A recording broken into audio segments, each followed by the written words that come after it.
Good morning from Panhandle Outdoors with Winston Chester. Panhandle Outdoors, your source for fishing, hunting, and information for folks who enjoy the great outdoors. Now sit back, relax. It's Panhandle Outdoors. Good morning, folks. Welcome to Panhandle Outdoors. I'm Winston Chester. Glad to hear this Friday morning. I hope you had a good week and got out of rain and all. We're all looking forward to a good weekend. Hopefully things are clearing up and maybe all that rain is behind us. It's been an unsettled week, so we needed some of the rain, and it's going to make those flowers going to be blooming in May. But right now, let's look at our weather brought to us by Haney Technical Center. High today, 73, and the low is going to be 57. So it's going to be nice. The water temperature is creeping back up now, around 69 here and around 71 in Mexico Beach. So we've got a really got a little bit of trend, a warming trend right there. Let's take a look at our river readings.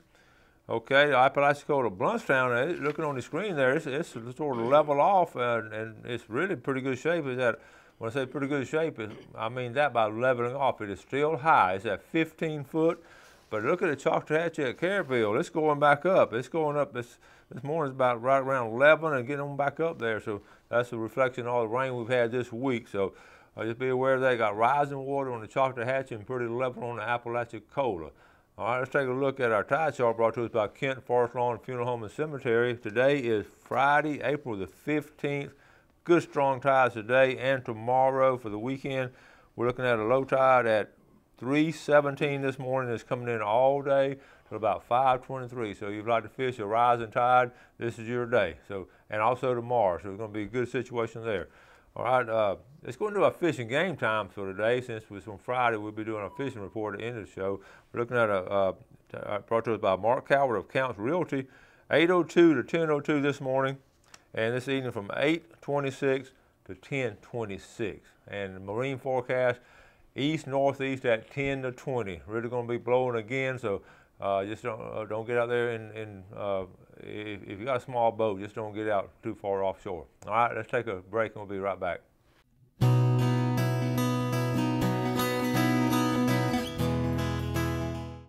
All right, welcome back and welcome our guest, a friend of mine for a long time, Johnny Conrad. Good morning. Good morning. Good morning. How you doing? Glad to have you on. And again, it's been on one time, a long time ago, but today I've been trying to get him to come on because he's had a great experience turkey season. But we're going to talk about also back in the deer season. He's had a good year as an outdoorsman, but a native of Bay County, and we've known each other since the University of Florida days, I guess. Well, that's right. Back in the '60s. Yeah, way back. And oh my goodness. Now you're a retired school teacher. Right. How many years and what do you teach? Tell folks. I was a school teacher for 40 years in Bay County, Gulf County a little bit, a couple of years at Weehawken High School.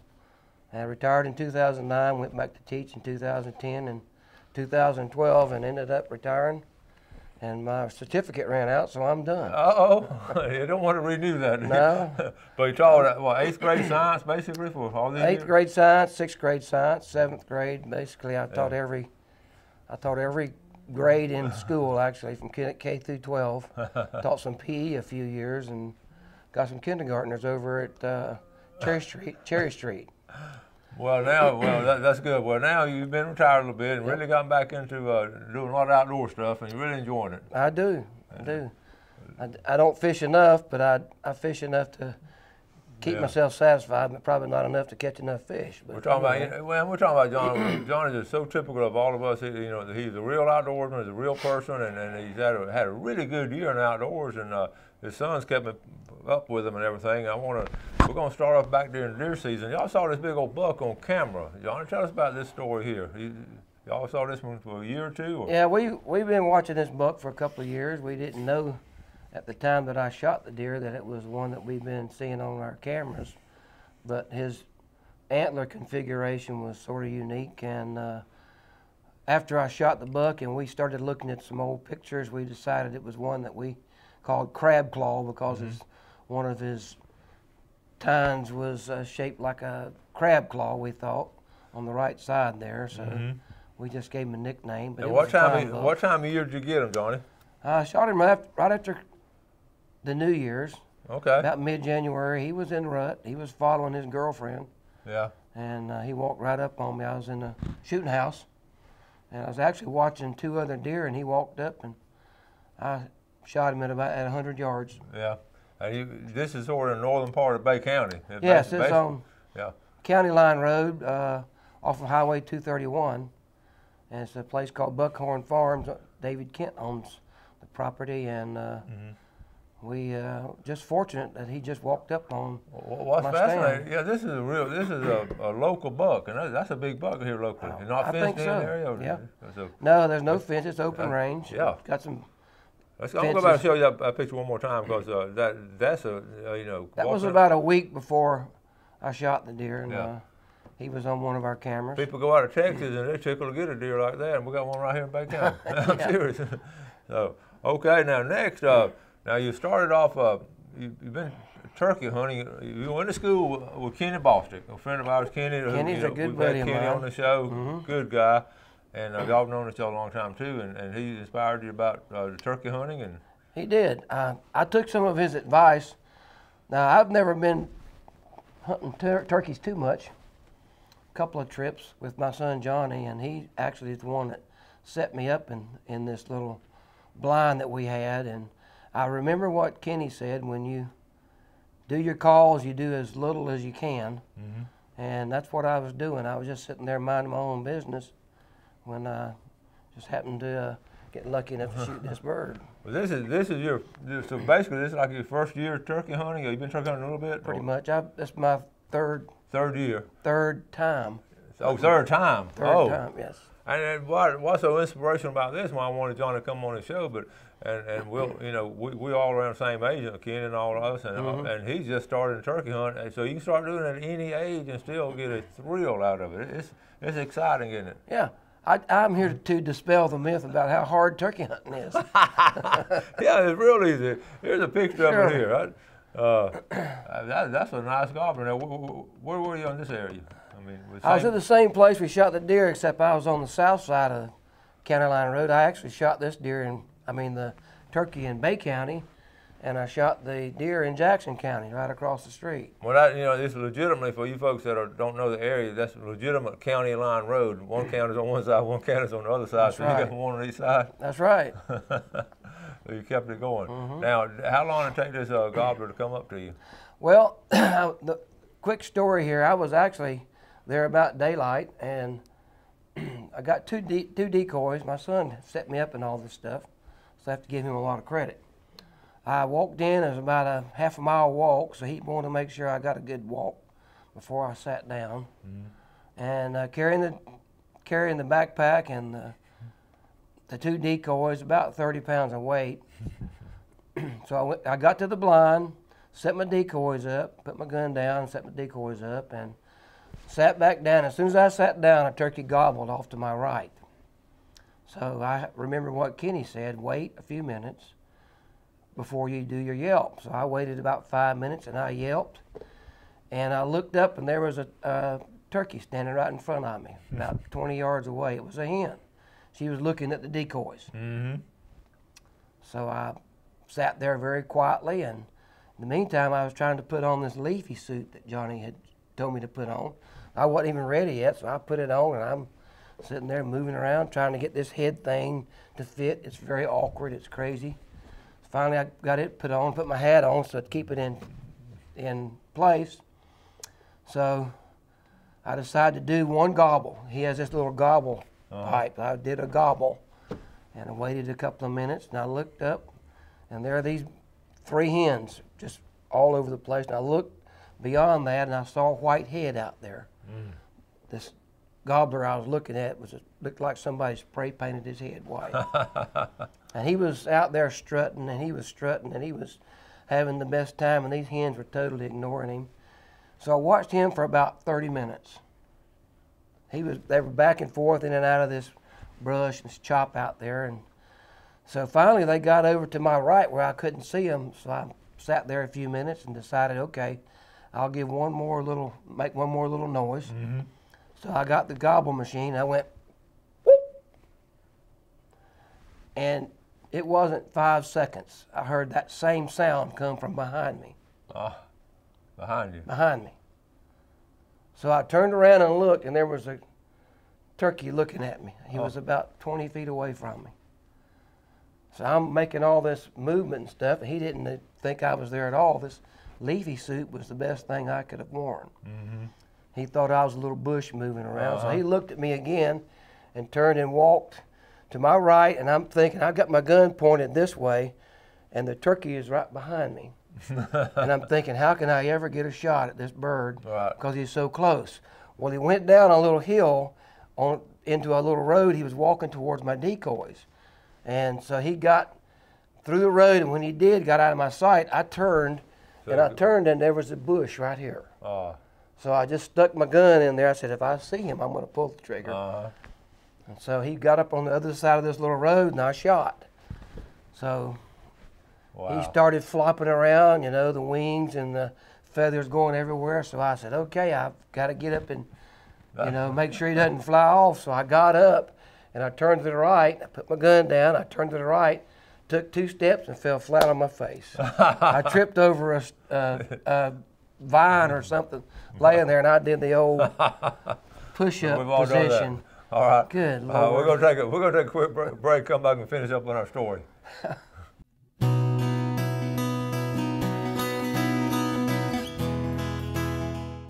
All right. Well, here with Johnny Conrad, and we're just talking about John Conrad. We've always called him both names, but what's great about this? This is a beginning hunt. That's right. Okay, and this, you know, turkey hunting is easy, right? Turkey hunting. If you go by this, but anyway, I want you to talk about now. You hunting this turkey out here, but this one comes up behind you. This big gobbler. That's right. I'm looking at one turkey. Another turkey has gobbled at me. They're 2 different birds, and then the one stepping up behind me is one that never gobbled at all. He's by himself, and he heard me do my yelp, so he came to me. David actually thought that he saw the bird over by his house, and he came to me across the gas line, across the road, and made his way to me. But he's one that never gobbled at all. So I have 3 birds out there I'm working with. I'm looking at one, and I shot one. The other one, I don't know what happened to him, but he might have been out there somewhere. Well, Isn't that crazy? That's a great story about it, and that's really the first time you went by yourself, right? Yep, first time. So you know, I always talk about you know, being good and skilled and experience and all, and that's always good. But also just being in the right place at the right time. That's it. That's what hunting's all about. Well, now do you have the fever? Are you hooked on it now? I'm ready to go again. If this weather will hold up, give us some decent weather here. Well, we're going to talk. I've got a couple more pictures. I wanted to show you. I showed this picture yesterday, and this is a. That's a good limb. That is so far that's the biggest one we've had caught. The biggest cove we have caught. It's caught on God to Believe, and I talked about that's Bobby Robinette, the captain there, and that's his boy's son and their buddies and all. They had a really good day of fishing and all. And then I got on this other one, I got another picture I want to show you now. While we're setting up, Johnny, have you got a chance doing the fishing lately? Haven't been in a while. I've been waiting on the weather to get right for me. Yeah. We're planning on going down to the Howard's Creek pretty soon. We got some friends of ours. You had a great story talking to the other day. Your brother Nick Conrad. We were talking. Nick used to teach at Auburn. Is he still teaching? He's retired. Retired from teaching at Auburn.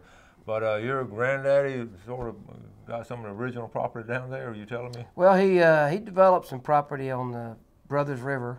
As you come out from Howard's Creek, you go south, and there's a bunch of houses and houseboats and stuff on the right-hand side of the river, which would be on the west side. Yeah, he knew some people down at St. Joe Company and back in the day, back around 1960, and he got 10 lots to sell down there, and that's where those lots came from. He developed that one little strip all the way down the Brothers River back in the day. Did you really? What about, did you get to go down there much? We about lived down there when I was in junior high school and You lived down there? in grammar school. We went down there a lot, and I got to high school, we got interested in other things and quit going as much. Yeah. But we grew up down there. It's called getting busy with Yeah. life and all. Yeah, life happens. And now you're retired, you get it back. That's right. Another quick picture too. How about this blackfin tuna? Okay, this is really, you know, nice. this is off of this is Reed Smith, retired U.S. Army Lieutenant Colonel, and he's a good viewer over there in Niceville. But he was trolling. The great thing about this, he was trolling, and what was fascinating, he was in 70 feet of water, trolling a stretch 20. and got that nice blackfin tuna. That's a good job. Reed Smith, one of you was over on Western. Pretty fish right there. That had some good eating too. So yes. Good job. And, 70 feet of water, that's pretty shallow now for tuna fishing here locally. Wow. Okay, now let's get ready. We're going, I'm going to put John to work while he's here. We're going to get ready to draw now. We got anything else we got coming up? You got some fishing coming up this summer, and what all you got planned? Well, we got fishing coming up. We fixing to go fishing in White Western Lake.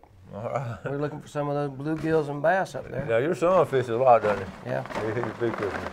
All right, listen, we're going to get ready. We're going to draw for our, each Friday, as you know, we're going to draw for our $20 gift certificate and then our big red snapper. So, Johnny, I'm going to let you draw because I want, if they don't get drawn, their name won't get drawn, they, instead of getting mad at me, they get mad at you. What if I draw my name, Wes? That's right. Your name's in here. In here somewhere. All right, $20, that's going to be Amber Melvin. Amber Melvin up there in Fountain, all right? And then for the big red snapper, all right? Who's that going to be? Wade Hazelip up there in the Funiac Springs. So we're covering the Panhandle like Kudzu covers South Alabama. We're all over the place. So congratulations. And if you didn't win, maybe you'll win next time. We got some more giveaways coming up pretty soon. All right, Johnny, we're going to get ready to do our fishing forecast, but I appreciate you coming on this morning. Yeah, you're welcome. And Enjoyed it. I know you got a busy life as a retired outdoorsman. Yeah, Winston, I don't even know to watch anymore. I love that. Well, I'm going to join you pretty soon. That's And right. I'll tell you what, next year we'll turkey hunt something together. We'll do it. We'll do that. We'll film We'll do it. it. We'll think of the name, two old codgers falling out around in the woods. Thank you, buddy. We need to get us an app on our phones. We'll do all this electronics. We got to keep up with it. Yes. All right, listen, we're going to take a break and come back to our famous Friday fishing forecast.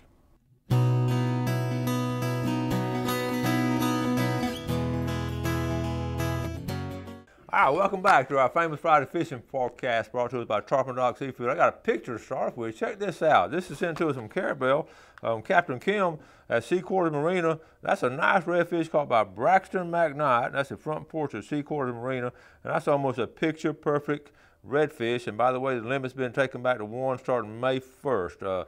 But that's a good picture there. Thank you, Captain Kim, for sending that to us. Now we're going to go back to Google Earth. While we're setting up, we're going to talk about the situation where the redfish limit, like I say, you've all read it in the paper and on the news and all. It's starting May 1st. The limit will be 1 here in northwest Florida. So that did go through. We predicted it going through, and I predict something else too. They'll be cutting cobia season out for a couple of years because cobia season has been really slack. So that's some upcoming things that I personally I'm seeing myself. Okay, let's get started. A peer report. Let's start off with a peer report on Panama City Beach. This comes from Bill Angevine. Bill goes out there almost daily. Bill is a good fisherman and a good guy, watches the show a lot. His reporting from Panama City Beach Pier, and well, you saw the picture of it. You know exactly what we're talking about, Panama City Beach Pier. And we're talking about, he's sort of informing me, getting us ready for our field trip next Wednesday with my outdoor ed kids. We're taking about 50 or 60 seniors out there, and he's scouting it out for us. But here's what's going on this week. A lot of Spanish being caught on bubble rigs, on gotchas, and spoons. There's a lot of cigar minnows out there. There's some LYs, and some thread fins were caught as well. And the water continues to be pretty dirty, and that's a sort of a common theme throughout the Panhandle now. Some dirty water, just all the rain we've been having. Okay, let's jump back to Captain Kim down at Carabel at Sea Quarters Marina. We were talking about, we had them on this week and talking about really good fishing down there. Now let's go. She said some nice redfish being caught, like we just saw it on the picture. Nice redfish being caught and fishing. He caught that on a pink jig head with a white tail. All right, good color there. Captain Scott on Renegade's Charters loaded up on grouper last Saturday. Grouper season open, and you saw some nice grouper I've showed this week on pictures. Here's what's interesting though, that they quit fishing at a grouper hole and went and checked out some king mackerel because they scouting out for that big tournament we have in August. That big, you know the tournament we have down there at the Sea Quarters Marina, and that kingfish shootout, and they ran in some really nice king mackerel, some really healthy. She said chubby king, some really fat king mackerel. So they caught a couple of them, but released most of them so they get ready to save them for the tournament. So kingfish are in down in the Carabel area. Okay, let's go up here to Mexico Beach. Got a good report here from Captain Mitch Coleman on Florida Days Adventures. What he's talking about, the water temperature down there now reached 71 degrees, so a little bit warmer down there. That was Wednesday. They saw 2 cobia, and they hooked one near the structure. They hooked him on a live grunt and just flatlining, which is a good way to fish. Flatlining means you just throw it out, just let it float around. Okay. The sheephead had moved on to deeper water around the buoys and around right there in the shipping lane. That's our deep lane right there. You got some buoys right side of it. Lots of 13-inch triggerfish down there and around the structures, and plenty of Spanish Mexico Beach, plenty of Spanish up here. And they've been trolling, they get them by just trolling the beaches down there, out off the beach, and a few pompano are being caught. I keep hearing a few, okay? Here, let's finish St. Andrew Bay, and we'll talk about this every last couple of Fridays. We won't go into all the detail about how to fish with Spanish. We talked about it. But let's see, they call that cobia. Like I said, cobia season has been really slow. That one they caught by Captain Bobby Robinette, that was an 87-pounder. That was a nice one. That's the biggest one I've seen caught. The Spanish, some sheephead are still being caught around the rocks, but most of that's winding down. We're having some good luck on redfish again around the bridges. That's been good.